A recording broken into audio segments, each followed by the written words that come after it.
Good evening, everyone. Welcome to Be a Digital Ally. Today, this month for November, we're going to be doing styles and style guides. So welcome. We have some slides available for you if you are interested. I'm going to go ahead and put those in the chat again for any new arrivals. So that is a bit.ly link. It is bit.ly and then / capital N and then O-V, then capital S-T-Y-L-E-S, and then capital B, capital A, capital D, capital A. If you have any issues with the slide formatting or accessing any of the links on those, please let us know and we'll make sure we get you a better copy sent to you later. So, all right, we're going to go ahead and get going. So just some quick introductions. I am Jay McKay, Director of Community Programs. I am a white female in her early 40s. I have short brown hair and I'm wearing my big, huge gamer headset with my microphone. Hi, great to see you this evening. My name is Melissa Green. I'm a digital accessibility specialist with Knowbility. I'm a white woman in my early 40s. I have shoulder-length red hair and am joining the meeting from my home office in Tuscaloosa, Alabama. And I think Julianne, who is one of our community engagement specialists, will be joining us shortly. So we'll hear from her later. So, all right. So our agenda for today, if you are not familiar with our Be a Digital Ally series, we always try to do at least a brief overview of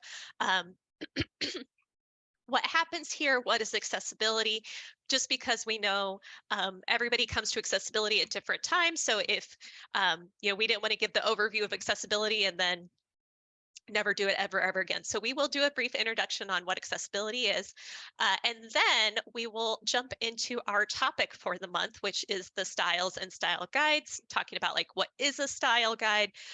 There's lots of definitions, so we'll kind of talk about it from how we will be referring to it going forward, and then really giving you some ideas on how to develop good style guides for your own organization, and how to apply those styles in common authoring programs. So I think you're going to get a lot out of this. It's one of those things where I think, this is kind of those easy to do accessibility things that we forget to do or we didn't know was possible. So I'm really excited for this month.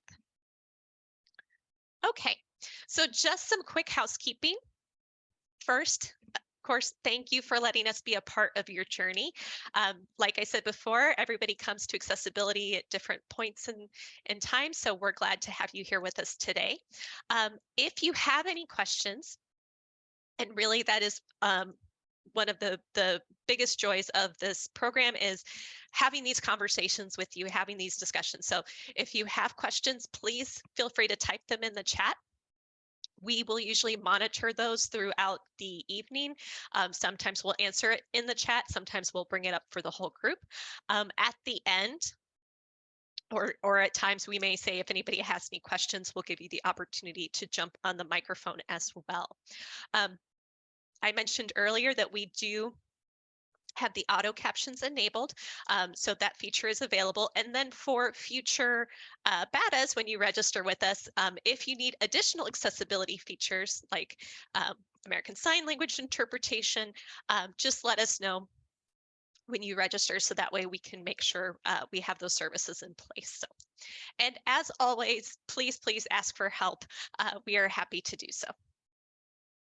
All right, so just a brief overview of what Knowbility is.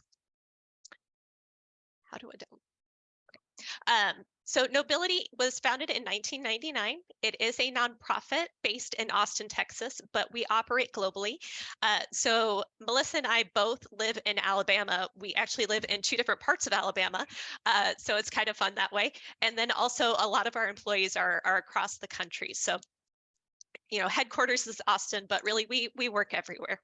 And our mission is to create an inclusive digital world for people with disabilities. So, we do that through educational programs, awareness, advocacy. Um, and we, as I mentioned before, we are a nonprofit. So we do encourage you to visit our donate page. We are doing our end of year fundraiser right now. And really every dollar helps to put all these community programs on for you, such as our accessibility internet rally that we just wrapped up. That's our web competition. We have Access You coming up in the spring. We'll talk a little bit more about that later. Our Access Works program, which is usability testing, and then our digital accessibility programming for K-12. So students, parents, administrators learning about how to create those inclusive classrooms. And then, of course, be a digital ally. So really donating helps us make this programming available to everyone. Okay. So let's talk about what accessibility is, right? We say we want to make things more accessible to everyone. And what does that mean? Because when we hear the word accessibility, it can mean different things to different people. So before we start, we want to make sure we have a common language for it. So when we talk about accessibility, we want to refer to it as that somebody with a disability would be able to access and utilize it as fully or as independently as somebody without a disability. So can they hear and see the content? Do they know where to go or what to expect when they're navigating a web page? Can they independently navigate using preferred tools? So do I have to use a mouse and keyboard? Can I use a touchscreen? What if neither of those options work for me? Can they independently complete the tasks and explore all the areas? So just because I can do some things on the website, can I actually do everything that somebody without a disability can do? And then lastly, can they fully participate in an authentic manner? And really, when you have all those other points covered, that really does allow that person to be their true self when they're interacting. All right. So next we want to talk about why inclusive design is so important and why we do things like make sure we're looking at accessibility and considering it. 15% of the world's population lives with some form of a disability. And many people who may not consider themselves disabled are defined as that by the World Health Organization. So this could include things like, visual impairments or a hearing impairment, right? So I know for some of my family, as they get older, maybe they have to wear a hearing aid, but they don't necessarily consider themselves disabled because of it. But, you know, who is defining it as such? But the other big reason to look at inclusive design is because several people without disabilities benefit from accessible design, right? So think of curb cuts, um, you know, not just wheelchairs, but strollers, skateboarders, me, just because I like to take walks, really, really early in the morning. And so not having to, shuffle my feet along, I don't have to pick up my feet to hit those curbs. Things like that. Closed captioning when you're watching your streaming services, those are things that we all benefit from, but not necessarily have disabilities. Right. So the next term we want to talk about is assistive technology. And the reason why we want to bring it up is because we will talk about it later. So assistive technology enables and it promotes the inclusion and participation, especially of persons with a disability, aging populations, people with non-communicable diseases. And the primary purpose of assistive products is to maintain or improve that individual's functioning and independence, thereby promoting their well-being. So the idea is, if I'm somebody with a disability, having that assistive technology lets me maintain or improve my quality of life. I'm able to complete those tasks. I'm able to access my information, my health care. I can do banking, right? So next we want to talk about what are some examples of assistive technology. And so assistive technology can be any product, equipment, software, or system used by people with disabilities to increase, maintain, or improve functional capabilities. So when we say anything, it really does mean that. If you're somebody who needs to have a slanted surface for writing, or some students need to have pencil grips to hold on to their writing utensils better. These are some kind of higher tech, especially when you're looking at web access. So things like screen readers, right? JAWS, NVDA, where it reads what's on the screen to the user. Refreshable braille displays. Alternative navigation methods, which can include only using a keyboard, not being able to use a mouse, using a switch or voice command because they're not, again, not able to access with the mouse, can't touch the screen. They've got some other way to access. We mentioned closed captions, transcripts.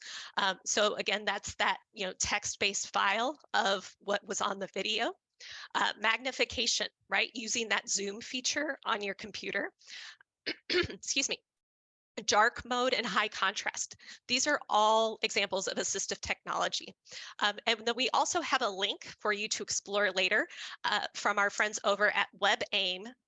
They have some additional examples that also include some pictures and some videos demonstrating it. All right, so before we start our journey, we always want to remind you it is a journey, right? We always seek to improve. It's not about perfection. So we love this quote from Maya Angelou. It says, do the best you can until you know better.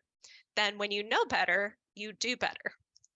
And really it's that idea of we want you to feel comfortable in starting somewhere. We'd rather you start and start small than to not do anything because you're not sure where to go next. So with that, we're going to go ahead and start our journey with style guides. All right, I'm just going to check the chat because I know we had some questions pop up there. Okay, looks like we got the slides. And Jonathan Katz, yes, definitely. Please, please. And hopefully we'll see you again. We just opened up our call for proposals, Jonathan. So I hope to see your proposal in the next couple of days in there. So I just put you on the spot and I'm kind of not sorry about it. So no worries. It'll depend on our federal travel budget this year, but if not this year, then future years. But yes, Access U is 100% awesome. You all should go. Excellent, excellent. Ringing endorsement, love it. All right, so let's talk about style guides. So, and even when we were prepping for this and having conversations, when you hear the term style guide, sometimes people will talk about style guide as something that's strictly about writing conventions.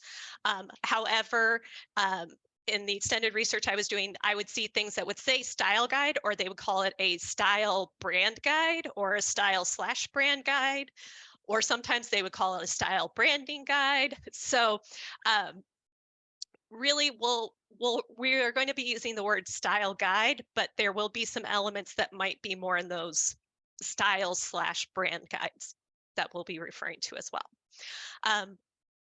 So when we're talking about these style guides, it's really a document or a resource that is available to your organization to set those expectations and standards. So, having something that everybody can go to, they know where it is, they know how to find it, they can access it.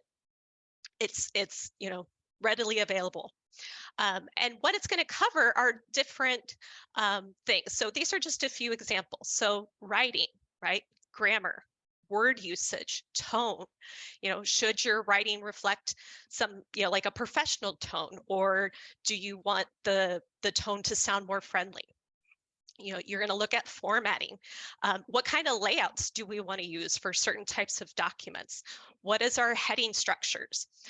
What type of font?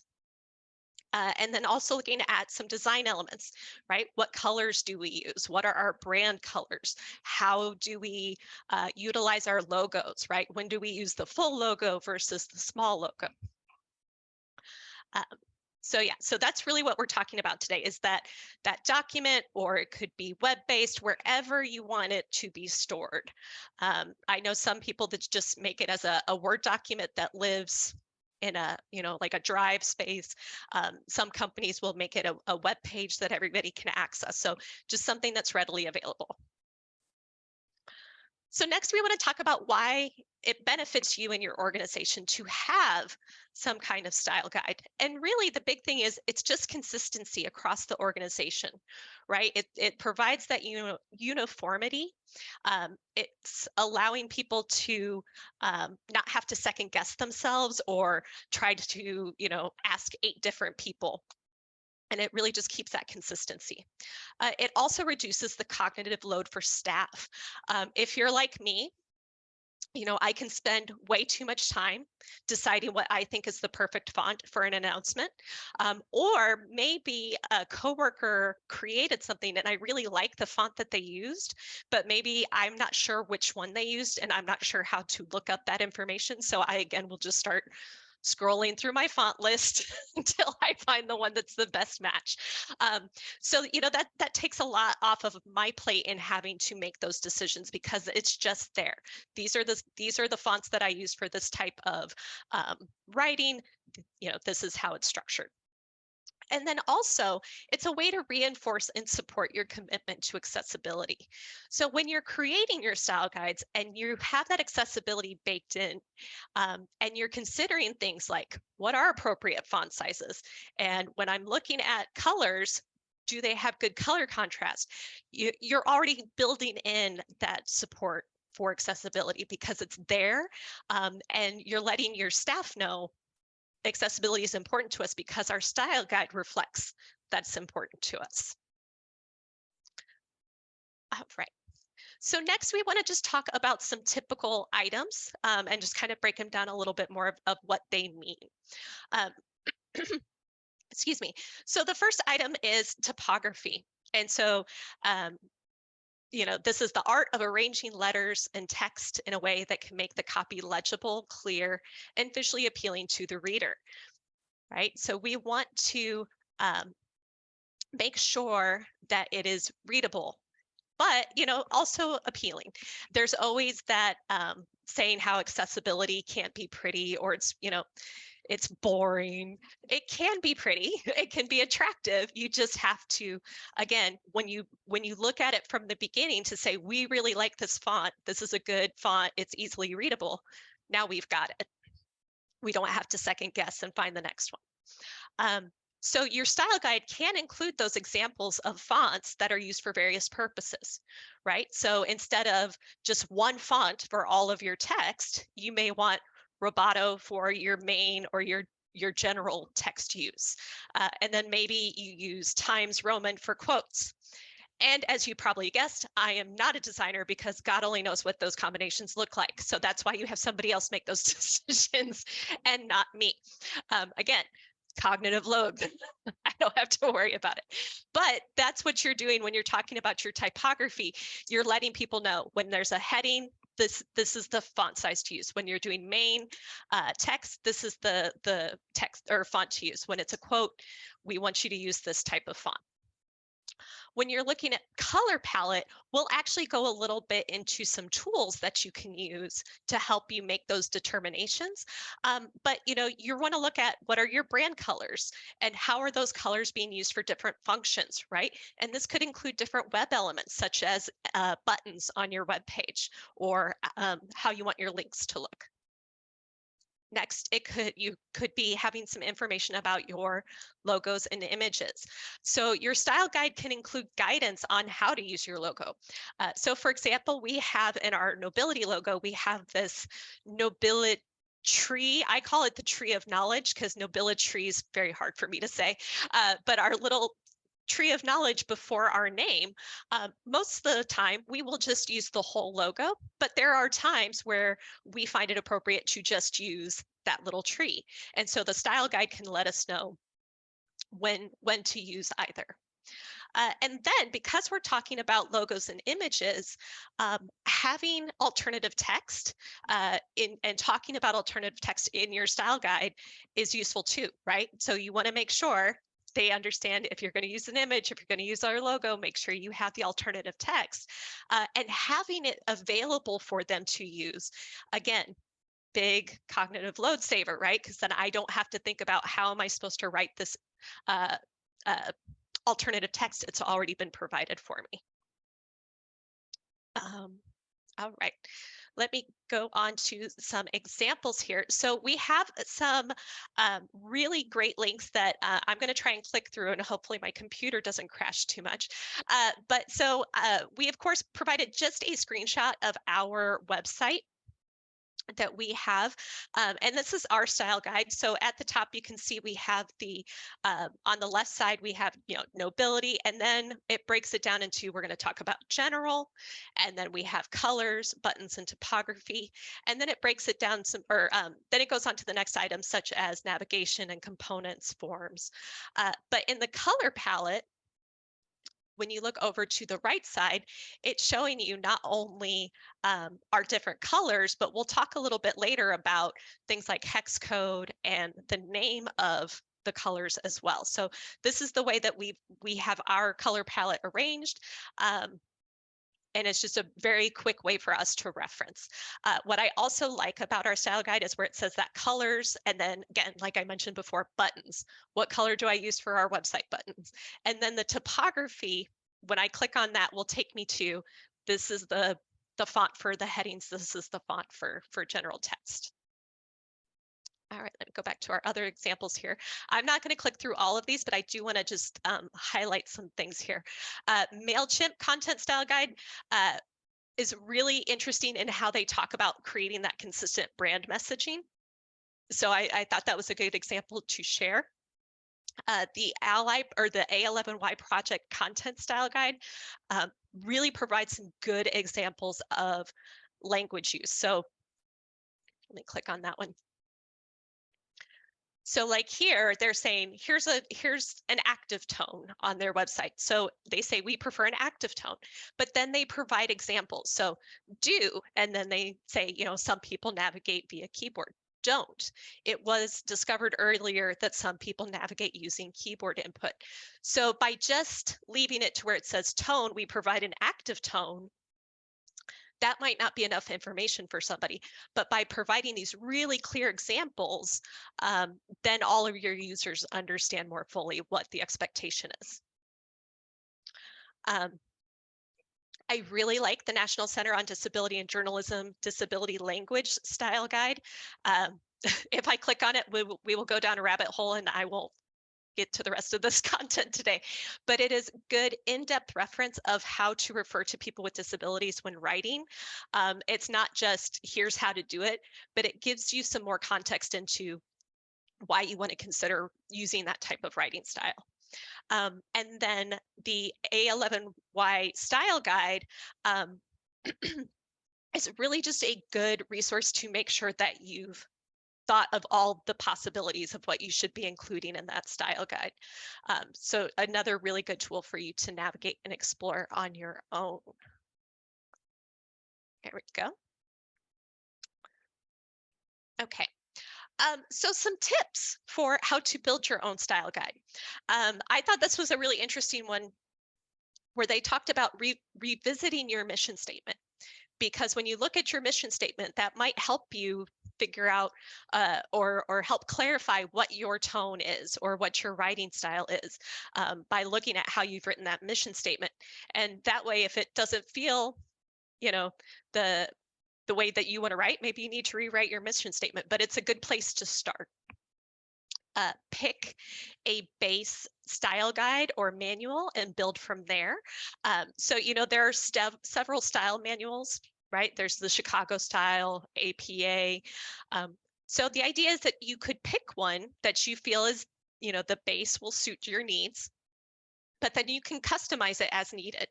So for example, maybe you want your style guide to be based off of the Associated Press style guide, but you also want to use an Oxford comma, which typically is not enforced in the AP style guide. So that's an example of taking the base, but then adding from there. We talked about providing examples.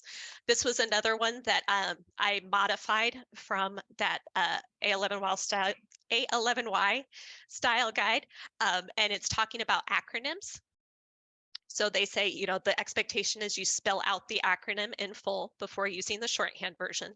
And then they provided the example which says a user interface, UI, is the space where interactions between humans and machines occur. The goal of UI is to make it easy, efficient, and enjoyable to operate a machine. So again, just providing that really nice, clear example, so that way there's not too many questions. And then also, we want to talk about having that document and email structures being part of that consideration. And Julianne, I think you were going to walk us through some examples of that. All right, I'm going to talk to you a little bit about ways you can start testing your template for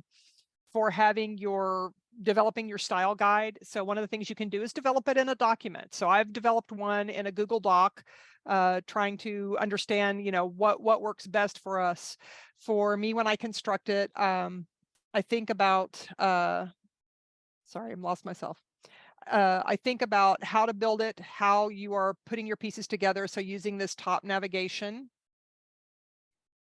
So when you want to build it in the order from left to right and top to bottom when you're developing your style guide. So it's like, okay, so let's play around with what could go into a document. So the first document I'm showing you is a Google Doc to help a team explore options for a document template or style guide. You can test elements out in a regular document to find out what you like and what is accessible. It can also help new team members to orient themselves to your process. In the test template, I've included heading structure, font choices with various weighted strokes, line and paragraph spacing, and other normal text options for my team to explore. When developing a test template, it's a good idea to get those settings that you want included for consistency. It also makes it much easier for setting up your template or style guide once you determine what you and your team want.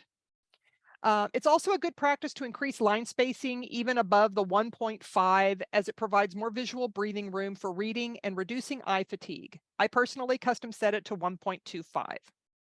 1.5 sometimes too big. 1.25 seems to be a better breathing space. So let's start at the top. I include a key to mark for the markup to anyone arriving at the template can understand the elements. So we have the name, test, template, heading structure, and documents. So the first thing I have in brackets is key, and it says key, square brackets, and yellow highlighting are the instructions for the document, allowing new staff to understand our process. Close square bracket. Next line down, open square bracket, copy to use. Make a copy and rename your document. The title, I have it bolded, should be using the H1 heading. The following settings should be set within the style or template and copy instructions, close square bracket. So those are the instructions for the document. So my first heading beyond the title is document styles, heading, and normal text, because that's the first thing you're going to usually hit up here at the top where it says styles. So that's the first one you're going to go through. Again, I'm starting from left to right and then top to bottom. So in the instructions for this section, I have naming key, styles, heading, and normal text. That's what's under this section. Colon, font with a possible subcategory or drop down of font weight. So I'm going to go up and show you an example of Roboto, because that's the heading structure we use. Oops, I think I have to go to the headings first for that. So when you go to headings, how did Roboto not end up in the top anymore? So you can see how it has a drop-down menu over here for those that are cited. For those that aren't, I'm not quite sure how it conveys to you. So they have multiple levels. From the top, they have thin. Next one down is light. Next one down is normal. The next one is medium. The next one is bold. And the final is black. So the thin one is very thin stroke on the letters, and it's very light colored. And so it increases in thickness of letter and intensity of color. So I decided to go with Roboto. I really like Roboto as a heading structure. It's bold, it's dramatic, and it really makes you find your headings quick. So then I have the styles, and I go down from heading 1 to heading 6, each one listing what their font is, the heading level, the weight, the point size, and the color. So I'll give you an example of heading 6 because it incorporates everything I listed. So H6 Roboto, weight medium, 14.5 point, italicized black. And then for my normal text, I chose normal text Tahoma, 13 point black. So by listing this, that helps us be able to look at how they all look sparsed out on the page, or not sparsed out, but laid out on the page, and see that we can tell a difference as we go down in each heading size so that we can differentiate the heading levels as we go. Next, across the top, so you select your heading, you select your font, you select the font and the subweight, the points, italicize if you're going to use it. So then for the line and spacing, that comes all the way across to this particular drop down. And so I'm listing the selections I made specifically for application to this particular document in order from top to bottom. Now I did a custom selection on the spacing, but that doesn't arrive until further down where you set that. So the first item I have is select, add space after paragraph text, all. So that means all the headings and settings and the normal text all receive that element. Next, I have spacing, custom spacing set to 1.25. So I went into custom spacing, I made my change here, and I applied it. Next, keep with next headings all level so that we don't have separation. Keep lines together, headings all levels, and prevent single lines normal text so that you don't have single lines, hanging off as a lone wolf on the other page. And finally, the last section I have here are other normal text options. So to give my team a chance to see kind of where I'm going from, I listed actually 11 different texts all set at 13 point, all in black, so that you can see them right next, listed out how they look, how the appearance is, the ease of reading, sorry, I got lost. The ease of readability, the look, and the spacing. So you can see the space between the individual letters. You can see the height, and like, again, Calibre is at 13 point, and so is Lexand, and it's quite a difference. And normal text Merriweather further down is really big, and they're all 13 points. So that gives you a sense of the kind of variety you can have.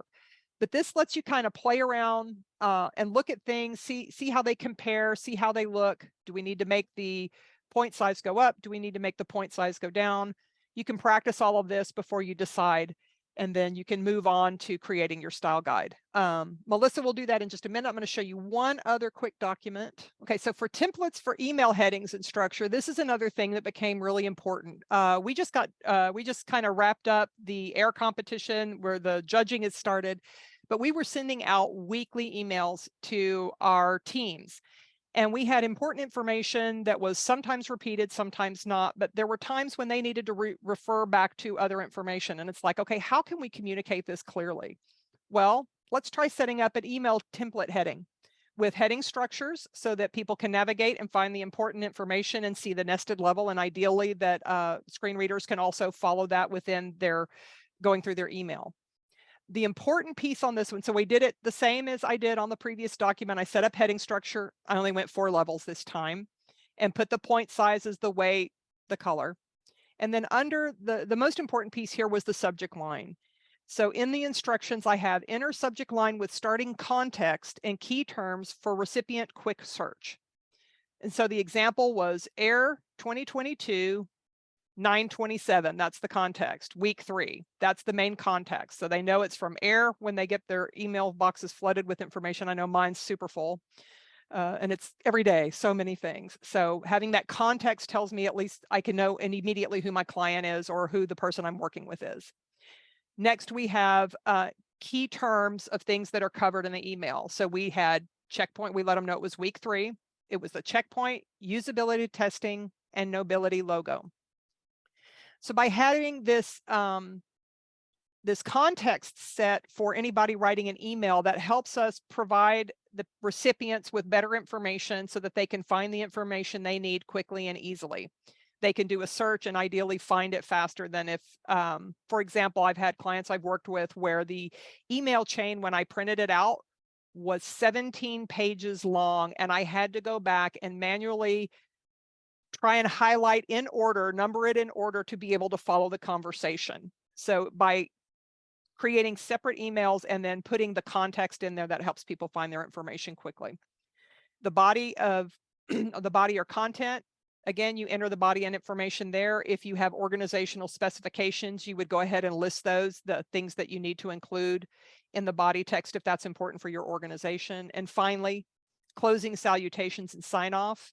You know, if they have a specific way they want you to end it, or any things like, you know, this is privacy, or donate, or, you know, here's how to catch us on LinkedIn. So you can specify all of that. And then again, when new team members come in, they can quickly orient to your process and make sure that their email signature line is set right, that they're structuring the subject line. And again, you don't have to do it this way, it's however you want, but this is a way that we found has been helpful. And so those are ideas for setting up sort of a style guide for emails to help both your recipients and your team understand better how you're communicating. And now I'll let Melissa take it away and show you how to build style guides. Great, thanks, Julianne. And while I'm transitioning, yep, Jay, thank you so much here with the slides. Excellent. So we talked a bit about what style guides are and approaches for developing them. Next, I'd like to talk a bit about how you can apply these styles in your favorite content creation tools, popular tools for creating digital content. After determining your organization's style, namely the fonts, the font formats, and the colors you wish to use, you can use features in the tools you use to create digital content to save those formatting options and apply them to text in new and existing content. Next slide, please, Jay. So in many of the tools we use to create digital content, whether that be documents, spreadsheets, emails, slides, content for the web, we can use built-in styles to enhance accessibility and quickly apply a set of formatting choices throughout our content. Styles are reusable options, sets of formatting options you can apply to text. So for example, say you want the headings in a document to appear in bold and in a particular color and font size. Although you can manually set each formatting option individually for each heading, it's much easier to use a style that applies all these options at once. So for example, in Microsoft Office, there are built-in title, subtitle, and heading styles. In Microsoft Word, these styles are located in the Styles Gallery, a visual menu located on the Home tab, depicted in a screenshot on the left side of this slide. In addition to enhancing accessibility and making it easier to apply formatting throughout a document, using the heading styles in Microsoft Word makes it possible to go directly to content of interest in that document. Using the navigation pane, which is depicted in a screenshot on the right side of the slide. Using the headings has the additional benefit of allowing you to move entire chunks of the document around, automatically generate an automatically updating table of contents for your document, as well as ensure accessibility to the widest possible audience when you export it as a PDF. We'll revisit Word shortly. Google apps such as Google Docs, Google Sheets, Google Slides also offer the ability to use built-in styles.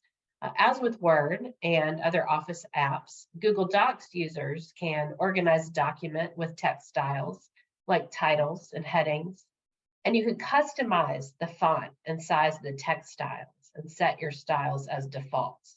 Julianne gave us a hint of that, showing us the Google Doc that she used to create a style guide for her team. Also, as with Word, adding headings to a document allows you to create a dynamically updating table of contents.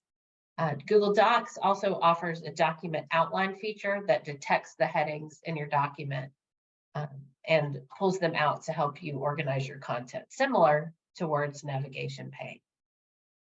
Next slide, please. So this slide includes a screenshot of paragraph styles in Adobe InDesign, which is a popular program for creating digital and print layouts. Just like Microsoft Office and Google Apps built-in styles, using InDesign's built-in styles allows you to quickly apply formatting choices throughout your document. Consistent use of the InDesign paragraph styles throughout a document is also critical for exporting the content to a tagged PDF. And if you use both Microsoft Word and InDesign, you can map your Word styles to InDesign styles and use them in your InDesign files. Many of us use content management systems to administer, organize, and control our digital content. Most content management systems feature pre-made website templates and themes and visual interfaces that allow users to customize their website's design and manage its content without coding. The templates or themes you choose for your site define many aspects of your site's design: colors, text size, spacing, and more. This slide features an example from the WordPress content management system. This is a popular content management system used to manage websites. When editing a page or a post on a website, WordPress users can access a style drop-down menu to apply the various headings and other predefined styles built into the site's theme. It's very similar to how you apply text styles in Word, Docs, and InDesign. I should note that your ability to customize elements in a content management system varies by the platform and what your role is. So for example, WordPress offers full site editing capability for users to customize their theme's typography, colors, and layouts. However, even if your organization uses WordPress, you as an individual user may not be able to change theme or template files if you're not the site manager. That's something to keep in mind, is your access to the various capabilities of your content management system. Next slide, please. You don't have to use WordPress or a content management system to define styles for web content, though. If you're working directly with HTML, you can add heading elements and other markup to define the semantic structure of the page, to define the navigation and meaning of the page. This slide features an example of content hierarchy with corresponding heading levels, with HTML code on the left and how the content might be presented to a visual user on the right. The H1 or top level heading describes the page as a whole: plant foods that humans eat. There are two H2 or second level headings in the content: fruit and vegetables. Under the subheading of fruit are three H3 or third level headings: apple, orange, and banana. Under the subheading of vegetables, there are three H3 or third level headings: broccoli, Brussels sprouts, and green beans. I want to say thanks to the W3C for providing this example in their techniques for WCAG success criteria. So what determines how these elements are displayed? In other words, how does the web browser know to present the text marked as H1 in any particular way? In this case, in a slightly larger and bolder font than text marked as a paragraph. How does it know to present the text marked as H2 with less emphasis than the text marked as H1? To present the third level heading in smaller font than the second level? Next slide, please. Cascading style sheets, or CSS, are one way to format the layout of a web page. With CSS, you can control the color, the font, the size of text, the spacing between elements, how elements are positioned and laid out, what background images or background colors are to be used, the different displays for different devices and screen sizes, and much, much more. All web browsers have a built-in style sheet that defines default styling for web page content. The table on this slide shows the default CSS browser values for 4 HTML elements: link, body, H1, and H2. They and other tags are defined in the style sheet, which specifies their size, color, position, and other characteristics. Unless the user or the site owner specify otherwise, this is how these elements will be displayed with their default values. And this approach, using CSS to style HTML, is sometimes referred to as separating content from presentation. Content means the text, headings, lists, regions, images, other elements that we define with HTML markup, along with their inherent semantic or meanings. Presentation means the way in which that content is displayed as defined by CSS. So by ensuring our content is in HTML and our presentation is in CSS, if someone disables or overrides the CSS, the content and the semantics or meaning should still be fully accessible. And this is the most popular method these days of defining visual styles. Next slide, please. So why would a page author or end user override the browser's default styles? Our colleagues at WebAIM explain. A user with low vision may define a much larger text size. A user with color deficiency or low vision might override page colors to enforce certain colors or high contrast. A user with cognitive or learning disabilities might override positioning or disable images to ensure a more basic presentation. A user with dyslexia might change fonts and text spacing for better readability. Next slide, please. So the CSS that defines how our elements look visually, and while keeping that content separate from the presentation, it can be added to web content, to HTML documents in 3 different ways. Inline, by using the style attribute inside HTML elements. So that essentially refers to putting content in your HTML file that defines how the HTML should be displayed. Internal, by using a style element in the head section of the HTML page. Or external, by using a link element to link to an external CSS file. And this is the preferred method because it enables you to quickly make changes across your site. It also offers additional benefits like improved load times because the CSS file is downloaded once and applied to each page on the website as needed. So this external approach is demonstrated in a couple of code snippets on the bottom of this slide. The page author has created an external style sheet named styles.css. The snippet on the left shows the head section of an HTML page containing a link to the style sheet. And the snippet from the style sheet itself is shown on the right side of the slide. It defines styles for the body, heading 1, and P, paragraph elements. Body elements have a background color of powder blue. Text styled or tagged as H1 will be blue, and text styled or tagged as P will be red.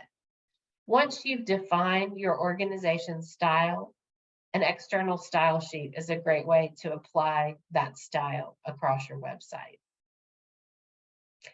Next slide, please.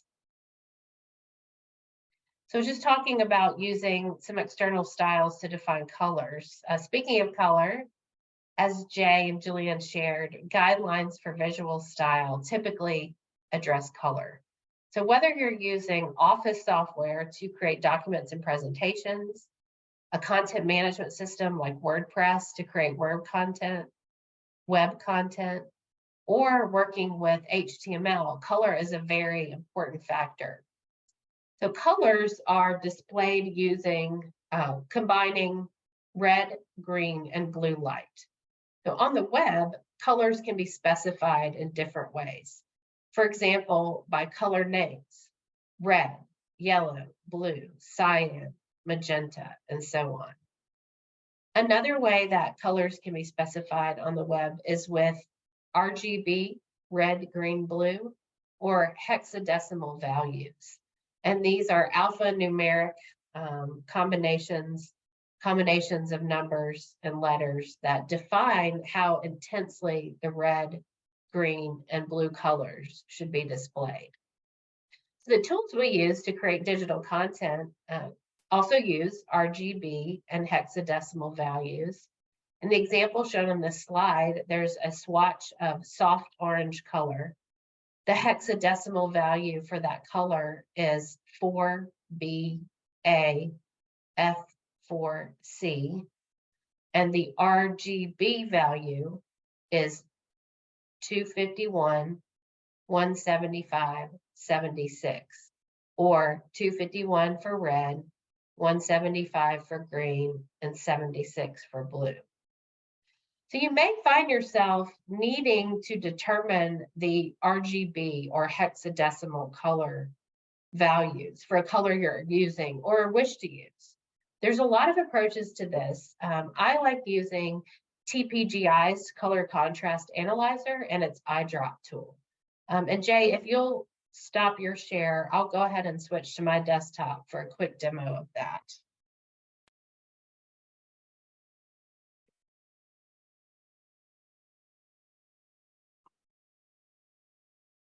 All right, so right now I am on the Knowbility website. I've opened the Chrome browser and navigated to the Knowbility website.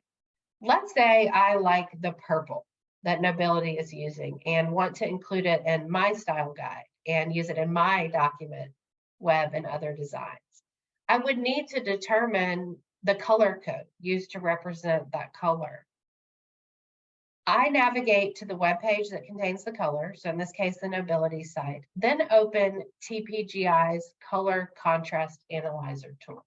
I have that open in the foreground of my desktop. This is freely available tool that you download from the TPGI website and install on your computer. Its primary function is to check color contrast, so to ensure that combinations of foreground and background colors meet accessibility guidelines for color contrast, but I like using it for other color related tasks as well. I usually have it open anyway, so it's kind of come to be my primary color tool. So to use this tool to identify the color, I'll go ahead actually and just clear that color out from where I was using it previously. The way I would use this is to open up Color Contrast Analyzer, select the color picker, which is represented by an eyedropper icon. Hover the color picker box over the color that interests me. In this case, it's the purple, and either click my mouse or hit enter. Color Contrast Analyzer has identified the hexadecimal color code for this purple as 6E2F75. If I need another value for the color, like the RGB value, let's say, I can get that using the drop down. So where it currently shows hex, I'm selecting the drop down and switching to RGB. The purple color is now represented with the RGB values 110, 47, 117. So once I have this code, I can do a lot with it. I can put it in my style guide, and I can use it to specify colors in a document or on the web. I'm going to get this out of the way and navigate to a Word document now. I'm switching to a Word document. Let's say I want some of the text in my document to be the purple color I grabbed from the Knowbility site. I can select the text I wish to style as purple. So in this case, I'm choosing the first word in the document, fruit. So you choose the text you wish to style as a particular color. Select the font color button, either at the ribbon at the top of the page or in the small dialog box that appears. Choose more colors. Choose custom, and here's where we enter the color code for the color we wish to use. So newer versions of Office support both RGB and hex code entry. You could put the hex code in right here. The version of Office I have doesn't support that. It supports RGB. So I'll put that other set of numbers in. I found out using Color Contrast Analyzer that those are 110, 47, 117. And I'll say Okay.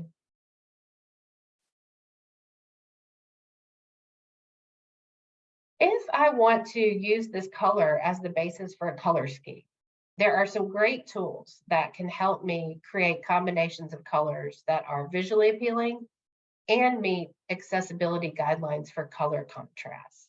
I'm going to switch to one of them now. So in my Chrome browser, I've navigated to the website for the Accessibility Rocks color palette, an accessible color palette tool. It helps you visualize a palette of color combinations with accessibility in mind. To use it to generate a color scheme, you paste in the hex codes for the colors you're interested in working with. So for example, when we visit the page, there's a number of colors that are kind of already specified, giving us a visual example here. If I want to use this with my colors, I would enter them in the space for colors. So I'm entering my purple, represented by the hex code 6E2F75. That soft orange color, let's say I want to include it in my scheme as well. I would, after a comma, enter its hex code as well, and then choose Create Palette. So this allows me to see the color combinations that provide sufficient contrast. White on purple, purple on orange, and those that don't. Black on purple, orange on white, and vice versa. Another tool that I'll sometimes use is called Adobe Color. So I'm navigating to the Adobe Color website now. You can use this tool freely online to generate color palettes. If you also use Adobe products such as Photoshop or Illustrator, you can save and use these color palettes via Creative Cloud libraries. We saw a screenshot of the Knowbility Style Guide, which defined the colors used for Knowbility publications. If I were doing graphic design for Knowbility using my Adobe tools, I would create a palette and import that into my Creative Cloud libraries. So something I really like here is the ability to extract colors from an image. I'll show you what I mean. So I really like an image that I have open on my screen. This is a promotional image for Knowbility's Accessibility Internet Rally, or AIR. It includes a cute illustration as well as some text in various shades of blue, purple, and yellow. So I really like this color combination, but I don't want to try to track down the original file to look up the color codes. But using Adobe Color, I can select Extract Theme from the toolbar at the top of the page, which I'm doing now. Select the file, the image file, upload it, and Adobe Color will then extract the hex codes for the colors in the image. This not only gives me the codes I would need to build my palette, but also allows me to check them for sufficient contrast and other useful tasks. I'll point out the addition of accessibility tools in Adobe Color. Again, if you want to work all within one space, you can extract your colors, define your schemes, and do your contrast testing all in one spot. So I'm going to bring it all together now using Microsoft Word as the content creation tool. I'm switching over to Microsoft Word now. When creating Word documents, Outlook emails, Excel spreadsheets, PowerPoint presentations, other Microsoft Office content, you can enhance the accessibility of that content by applying the built-in title, subtitle, and heading styles, rather than simply changing the text that you want to be perceived as a heading to look like a heading. I'll explain what I'm talking about. So on my screen are two Word documents. They each contain the same text from a simple English Wikipedia entry on fruit. In both documents, fruit appears at the top of the page, and under fruit are 5 sections: types of fruits, botanical fruits, non-botanical fruits, area of agreement, and seedless fruits. Some of these sections have subsections. For example, under the second level heading types of fruits, there are listed several types of fruits: berry, pepo, hesperidium, palm, and drupe. Similarly, botanical fruits has another heading falling under it, accessory fruits. So both of these documents contain the same text and have those headings. The headings visually look similar, but only this first document uses words built-in styles versus simply changing the text appearance. Word styles are located in the Styles gallery, a visual menu in the Home tab. So I'm moving my mouse cursor over that area now. In this first document, the text introducing the document, fruit, and each section, types of fruits, berry, has been styled as a heading. Headings are particularly important style when it comes to accessibility because they help people scan your document both visually and with assistive technology. When you use heading styles in Microsoft Word, you make it possible for assistive technology users to go directly to a section of a Word document using the keyboard and other shortcuts, and for visual users to do the same using the navigation pane. So I'm going to open the navigation pane now by selecting View and then Navigation pane. In the left sidebar, the navigation pane is now open and headings are selected. So we now can see that this document includes several headings. Fruit is the top level heading.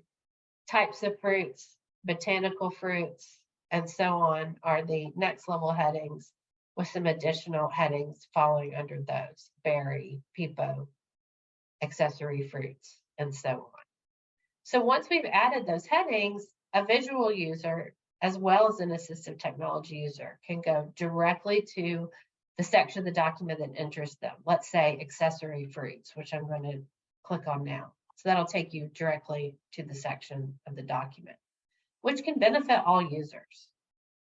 So the best way to add headings is with heading styles. I'm switching to a version of the fruit document that does not have any headings, really any visual formatting applied. I'm going to quickly add some headings to this document by formatting the appropriate text as headings. So first, let me go ahead and remove the formatting I applied when demonstrating color. I'm going to add some heading to this document. So first, I'm going to select the text I want to format as a heading, and I'm going to start with fruit, which describes the contents of the entire document and should be the top level heading, or heading 1.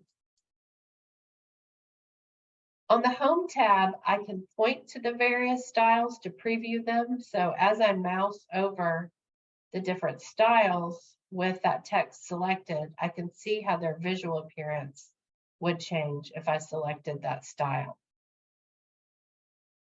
If you don't see the style you want, you can select the More arrow to expand the gallery. I clicked the heading style I wish to use. I'll go ahead and do that again, heading 1. And that applies the visual formatting to make the text look like a heading, as well as the behind the scenes information that enables assistive technology and other users to navigate directly to that heading. I'm going to quickly apply some styles to other instances of text serving as headings. Since fruit is the top level heading, the next level of headings in the hierarchy should fall under it as heading 2. So that's types of fruits, which I'm selecting the text and selecting heading 2 from styles.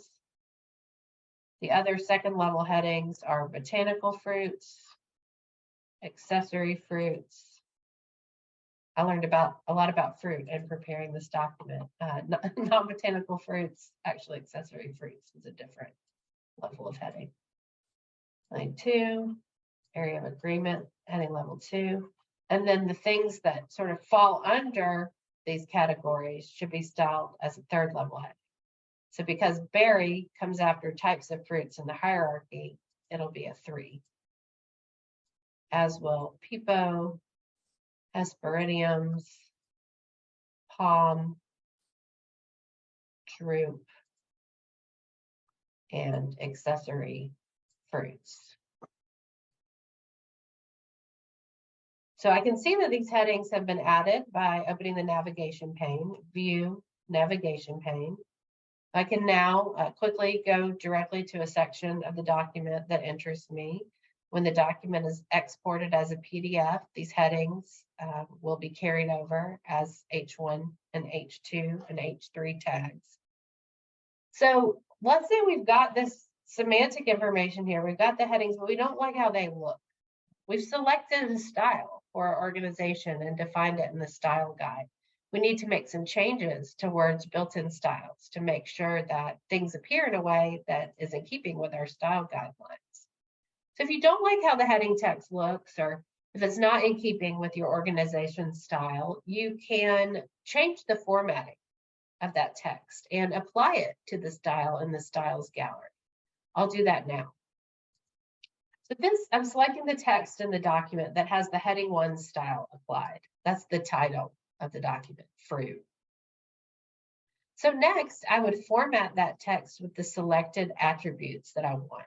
So let's say that our style guide says that titles of documents should be in 20-point font. I would go ahead and change that here or in the ribbon. I'll also go ahead and make this bold and change the color to nobility purple. With this formatted text selected, I can go to the styles group, right-click on the style in question, so in this case, heading 1, and choose Update Heading 1 to match selection.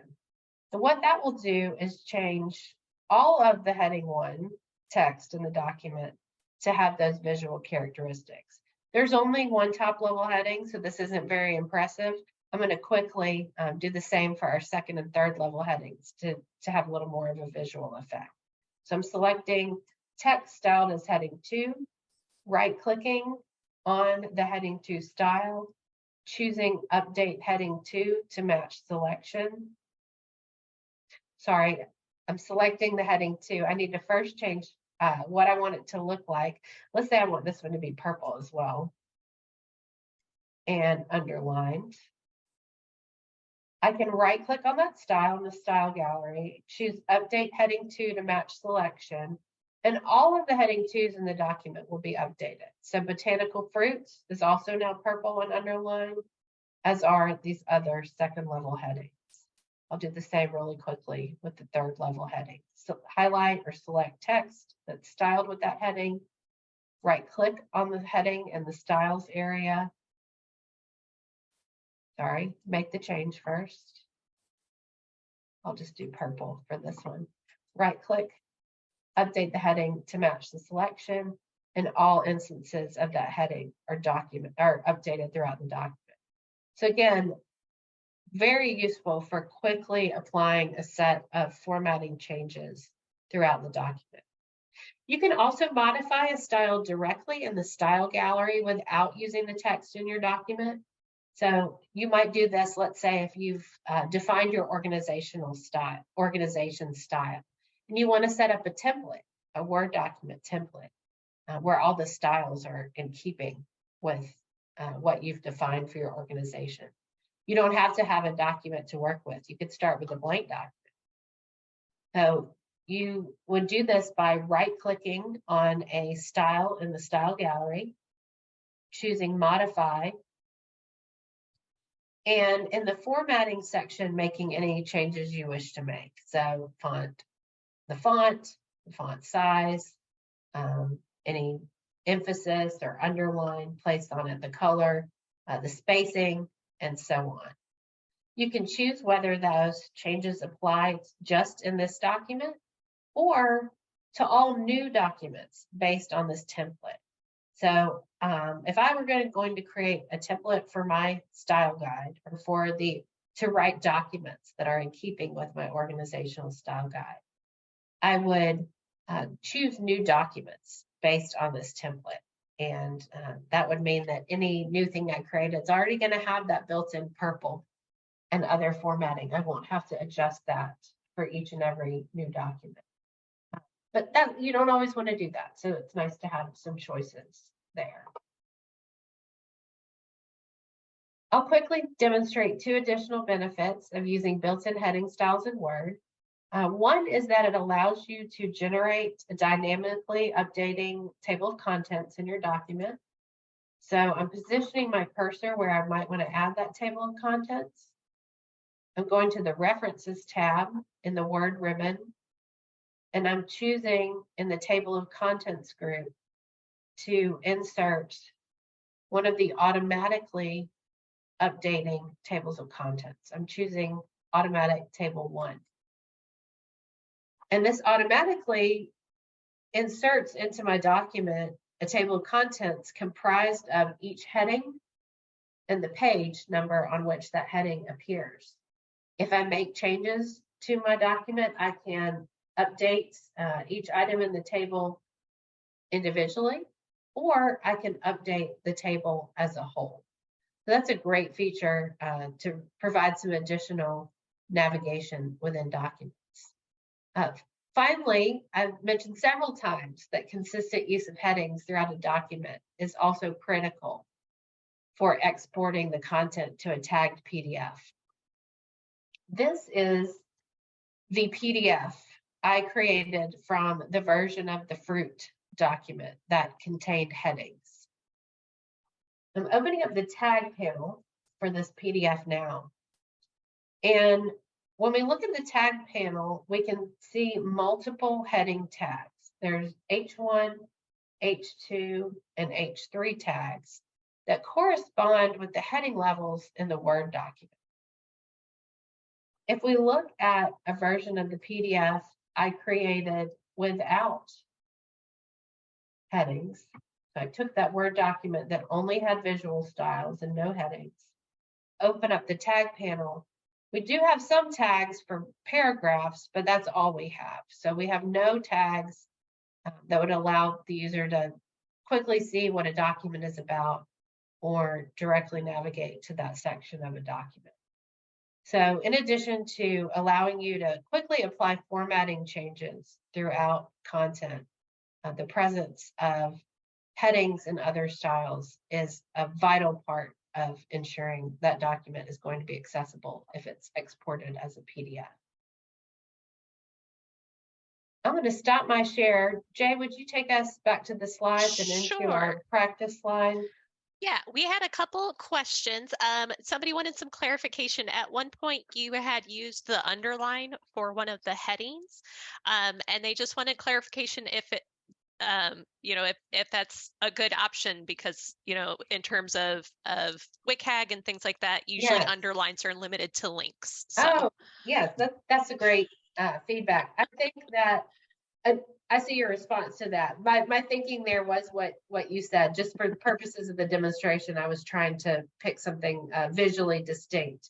But it is important, whether you're creating web or other content, that the appearance of links be different than the appearance of the body text.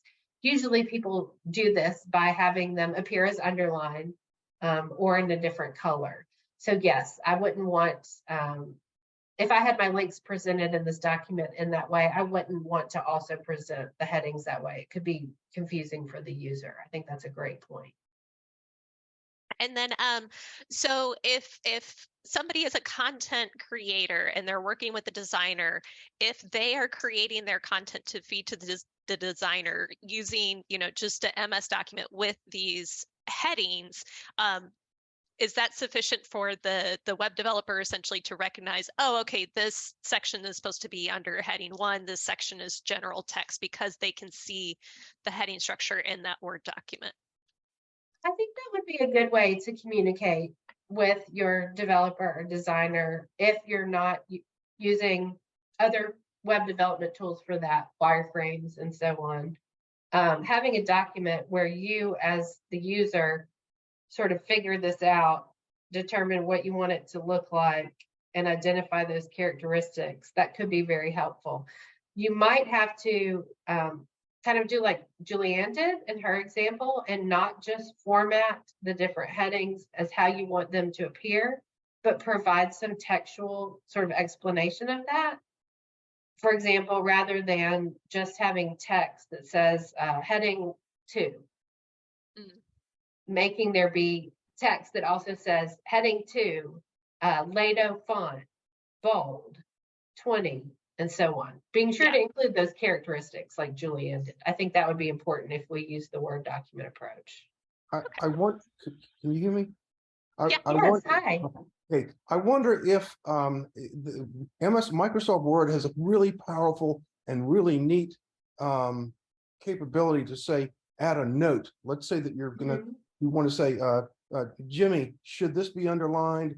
How do you think is this sentence too long? Question mark. What do you think? Question mark. And then Jimmy can write back and says, yeah, it looks fine. Is that the type of thing that I would be able to use and shoot to my designer person so that he doesn't have to sit there and talk to me on the telephone? He can read it at his leisure.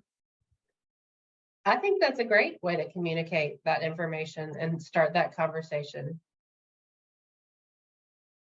Now, as far as I know, Microsoft Word is still not at the point where you could say export that content to create a style sheet for your website. Oh, that was the big question that I had. Yeah. Can you tell us, is this actually used? I mean, for people that are building content to feed to their designers, how many people are in the universe who actually do this to feed their designers? I did. So I am not a coder at all. And so when I worked with a team to work on a website for another organization that I volunteer for, I did exactly what I described. I just created a Word document. I said, here's this level, here's this regular text, that way they could just plug it into the website. And so because it was structured with, this is my heading, and giving them the examples of this is the type of font, etc., then they had that to just build from. Okay, so at this time it's about 20 minutes after 6. We've started with questions. I think it's a good time to maybe continue with a couple more questions. We've offered some suggestions for next steps if you wish to practice what you've learned today. So some of the steps that you might take are using the color contrast checker to find the code for a color, using one of those accessible color palette generators to create a palette, or open up Microsoft Word and take a stab at applying some styles to text. All right. Well, if there's any other questions, please go ahead and start plopping them into your into the chat. But Julianne, you want to take us out for our remaining slides? Oh, sorry, had it up by my hair. That's I was okay. trying to keep it out of the way of my cat. All You're right. picky like that. So yeah, drop your comments in. So now that we've given, we would love to have your feedback. I've dropped the link into the chat. As we come to the last bit of our time today, yes, feedback, please. Please fill out the survey so that we know how we're doing and where we can further support your journey. Next slide, please. Our next session, What's New in WCAG 2.2, Thursday, December 15th, 2002, from 5 to 6:30 p.m. Jay, will you drop that link in for us? Got it. Awesomeness. So this one, we're going to be covering, some of the changes that are coming. WCAG 2.2 is supposed to be released early next year, early 2023. There's a couple of elements for dealing with or criteria for helping out with cognitive. There's other ones that are making some changes, but they've got about 9 new criteria that they'll be coming out with. And so giving y'all kind of a heads up of the direction it seems to be heading. It's not finalized, but it's good to know kind of where we're almost at. So we'll be going over that in December. Remember to sign up, register through Humanitix so that we can see you then. We know it's close to Christmas, but we hope you'll join us for that. Sorry about that. We will fix the links in the slides. I think I just copied them down wrong. So Oh, sorry about that. it happens. Yeah, Error. We've been rounding up error, there wrapping you up go. error. One of those. Next, we've got Toolkit Tuesday, our free monthly webinar focused on making K-12 spaces accessible. Again, this is the future. If we get the accessibility going well for our K-12 group, hopefully that brings that forward and encourages shifts in the general web space, making it more accessible for everyone and inclusive for everyone. That will be November 29th, which is the Tuesday after Thanksgiving, from 4 to 5 p.m. Central Time. That's a new time. So it's about making STEM more accessible. So we hope to see you at Toolkit Tuesday. Whoops. Yeah, so just a heads up on that one. It's also a little different than our usual Toolkit Tuesdays. This is a hands-on, if you've got a paper clip or a box of paper clips, you're going to want those, but really looking at, those low-tech ways to make STEM accessible to students with disabilities. So we're really excited to have that one. Woohoo! Love that. Love that. Love that. And Access U 2023, yay! May 9th through the 12th. It's here in Austin. It will also be, it's a hybrid event again, so it will also be available virtually through Zoom events. The pre-ticket sales are available now. Let me tell you, they won't get cheaper than this. You want to get them now if you can. We're also calling in for proposals. So if anybody has, wants to do a presentation where it's definitely a little bit different this year, it's definitely more hands-on is our goal, to have really active hands-on elements this time, now that we've kind of got through the first chunk of the pandemic. So it's like, back to doing things again. So join us at nobility.org.accessu. That's the link. And that's also being dropped into. That should probably be a Oh, slash. Okay, /access. Sorry, after .org/accessu. So nobility, KNOWBILITY.org/accessu, ACCESSU. So we hope to see you at some or all of our upcoming events, and we hope you have a very nice holiday. All right. And apologies, Zoom keeps auto-correcting. Apparently, auto-correcting turned into saute to us. Oh, and the last bit, thank you all for being here, for your questions, for your interest, for your comments in chat. It means the world to us to let us know that we're, helping out, hopefully making an impact, and the things that you ask and comments you make help us brainstorm better ideas and more ideas for upcoming sessions. Because of you, we are able to do this. So Nobility's community programs, including today's workshops, are funded by donors just like you. Your generosity supports our work in digital equity for people with disabilities. If you're inspired to make a gift, please visit Nobility, KNOWBILITY.org/donate, DONATE. And lastly, thank you for being the best part of BADA. It was great to have y'all join us today, and we'll see you in a few weeks.